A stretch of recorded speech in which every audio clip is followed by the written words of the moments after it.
नमस्कार साथियों, आज की वीडियो में हम लोग बात करेंगे एसएससी सीजीएल 2024 से संबंधित आए हुए प्रश्नों के बारे में, अर्थात उसमें आए हुए प्रश्नों से रिलेटेड क्वेश्चंस के बारे में।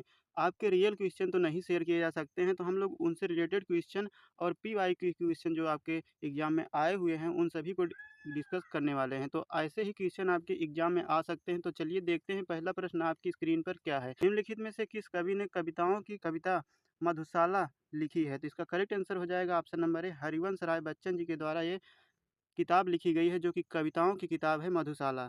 अब बात करें हरिवंश राय बच्चन जी की, तो इनके द्वारा एक रचना और है, क्या भूलूं क्या लिखूं, ये भी इनकी रचना है। रविन्द्रनाथ ठाकुर जी की बात करें तो इनके द्वारा गीतांजलि, राष्ट्रगान, जनगण मन और पोस्ट नामक रचनाएं लिखी गई हैं। माखनलाल चतुर्वेदी जी की बात करें तो इनकी कुछ रचनाएं हैं, कृष्णार्जुन युद्ध, हिमरंगिनी, साहित्य देव, ये इनकी प्रमुख रचनाएं हैं। मुंशी प्रेमचंद जी की बात करें तो इनकी प्रमुख रचनाओं का नाम है गबन, गोदान, नमक का दरोगा आदि। चलिए देखते हैं अगले प्रश्न की ओर। नेक्स्ट क्वेश्चन है, निम्नलिखित में से कौन सा न्यायालय किसी अदालत का मुकदमा अपने पास मंगवा सकता है? तो इसका करेक्ट आंसर हो जाएगा ऑप्शन नंबर ए, भारत का सर्वोच्च न्यायालय।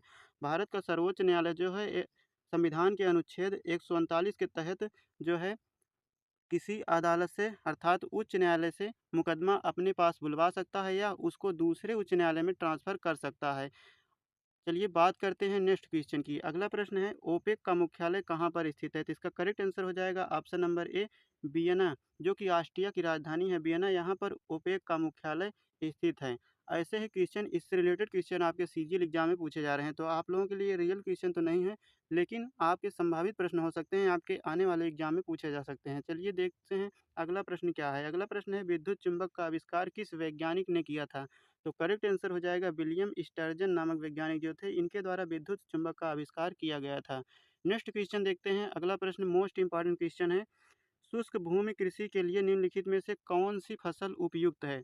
शुष्क भूमि जो होती है उसकी कृषि के लिए कौन सी जो है फसल उपयुक्त है? तो इसका करेक्ट आंसर हो जाएगा ऑप्शन नंबर बी, रागी फसल जो है शुष्क भूमि की कृषि के लिए उपयुक्त मानी जाती है।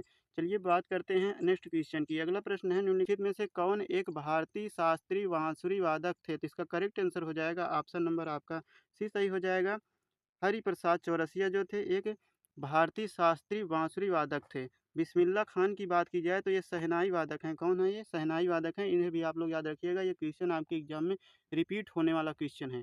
चलिए बात करते हैं नेक्स्ट क्वेश्चन की। अगला प्रश्न है, निम्नलिखित में से कौन से व्यक्ति भारतीय मूल के थे और जिन्हें चिकित्सा शास्त्र के लिए नोबेल पुरस्कार भी मिला था? इसका करेक्ट आंसर हो जाएगा option number A, Harigovind Khurana जो थे ये भारतीय मूल के थे, जिन्हें चिकित्सा शास्त्र के लिए नोबेल पुरस्कार भी मिल चुका है। चलिए नेक्स्ट क्वेश्चन देखते हैं। अगला प्रश्न है, निम्नलिखित में से कौन सा कथन जो है सत्य है? ऑप्शन ए है, लाल रुधिर कणिकाओं में केंद्रक नहीं मिलता है और इनकी आकृति उभयोत्तल होती है। तो ये कथन जो है गलत है। दूसरे की बात करें तो लाल रुधिर कणिकाओं में केंद्रक होता है और उनकी आकृति उभयावतल होती है, तो ये भी गलत है। लाल रुधिर कणिका में केंद्रक होता है और इनकी आकृति उभयोत्तल होती है, तो ये भी गलत है। अब बात करें ऑप्शन नंबर डी की, तो ऑप्शन नंबर डी आपका सही ऑप्शन हो जाएगा, लाल रुधिर कणिका में केंद्रक नहीं होता और इनकी आकृति जो होती उभयावतल होती है। चलिए नेक्स्ट क्वेश्चन की बात करते हैं। अगला प्रश्न जो कि मोस्ट इंपॉर्टेंट क्वेश्चन है कि निम्नलिखित में से कौन सा पद संवैधानिक प्रकृति का है? तो इसका करेक्ट आंसर हो जाएगा ऑप्शन नंबर ए, भारत के महान्यायवादी का पद जो होता है संवैधानिक प्रकृति का होता है, जिनकी नियुक्ति जो है राष्ट्रपति जी के द्वारा की जाती है। चलिए नेक्स्ट क्वेश्चन देखते हैं।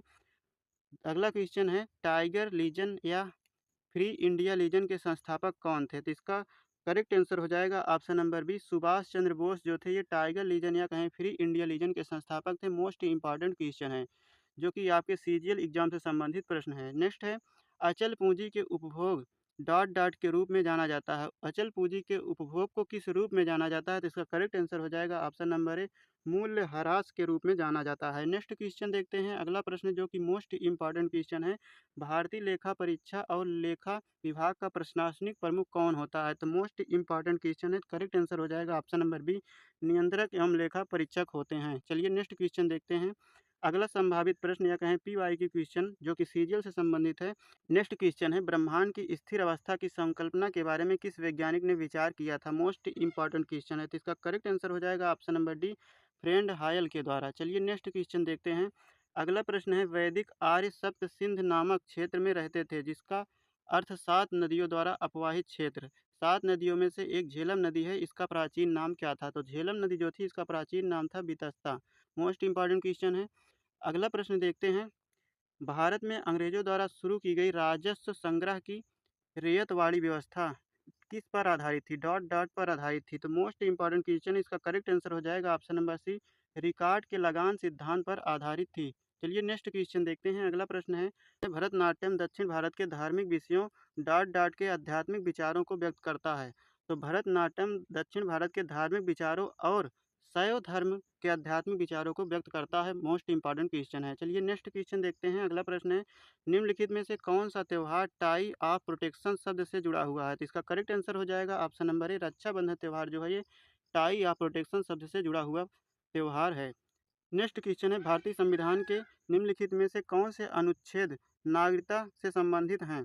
तो इसका करेक्ट आंसर हो जाएगा ऑप्शन नंबर ए, अनुच्छेद 5 से 11 जो है नागरिकता से संबंधित अनुच्छेद हैं। चलिए नेक्स्ट क्वेश्चन की बात करते हैं। अगला प्रश्न है, नेक्स्ट क्वेश्चन है, एकल के लिए बैडमिंटन कोर्ट की लंबाई कितनी होती है? तो इसका करेक्ट आंसर हो जाएगा ऑप्शन नंबर बी, 13.40 मीटर होती है। नेक्स्ट क्वेश्चन देखते हैं, जो कि मोस्ट इंपॉर्टेंट क्वेश्चन है, निम्नलिखित में से कौन सा राज्य तापी बेसिन का हिस्सा नहीं है? कौन सा राज्य है तो जो तापी बेसिन का हिस्सा नहीं है? तो इसका करेक्ट आंसर हो जाएगा ऑप्शन नंबर ए, राजस्थान राज्य जो है इनमें से तापी बेसिन का हिस्सा नहीं है। नेक्स्ट क्वेश्चन देखते हैं। अगला प्रश्न है, किस औद्योगिक नीति में अति लघु उद्योग इकाई के लिए निवेश सीमा बढ़ाकर 2 लाख कर दी गई है? किस औद्योगिक नीति में? तो ये औद्योगिक नीति जो है 1980 है। औद्योगिक नीति 1980 जो थी, इसकी अति लघु उद्योग इकाई के लिए निवेश सीमा को बढ़ा करके 2 लाख कर दिया गया है।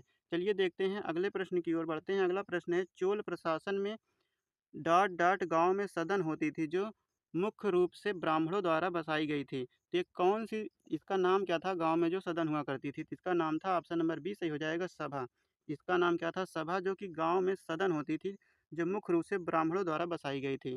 चलिए नेक्स्ट क्वेश्चन देखते हैं। अगला प्रश्न है, लाइनस कार्ल पॉलिंग को रासायनिक आबंध की प्रकृति और जटिल पदार्थों की संरचना की व्याख्या के लिए इनके अनुप्रयोग के क्षेत्र में उनके शोध के लिए रसायन विज्ञान में नोबेल पुरस्कार कब मिला था? तो इसका करेक्ट आंसर हो जाएगा 1954 में। ऑप्शन नंबर बी सही है, 1954 में इन्हें जो है नोबेल पुरस्कार दिया गया था। चलिए नेक्स्ट क्वेश्चन देखते हैं। अगला प्रश्न है, निम्नलिखित में से किस राज्य या संघ राज्य क्षेत्र में 36वें राष्ट्रीय खेलों का आयोजन किया गया था? इसका करेक्ट आंसर हो जाएगा ऑप्शन नंबर सी, गुजरात में। कहाँ पर किया गया था? गुजरात में किया गया था। 36वें राष्ट्रीय खेलों का आयोजन गुजरात में किया गया था। चलिए नेक्स्ट क्वेश्चन देखते हैं। और 25वां क्वेश्चन है कि न्यायाधीशों को एक उच्च न्यायालय से दूसरे उच्च न्यायालय में स्थानांतरित करने का अधिकार किसके पास है? तो न्यायाधीशों को एक उच्च न्यायालय से दूसरे उच्च न्यायालय में स्थानांतरित करने का अधिकार ये है भारत के राष्ट्रपति के पास। ऑप्शन नंबर आपका एक करेक्ट हो जाएगा।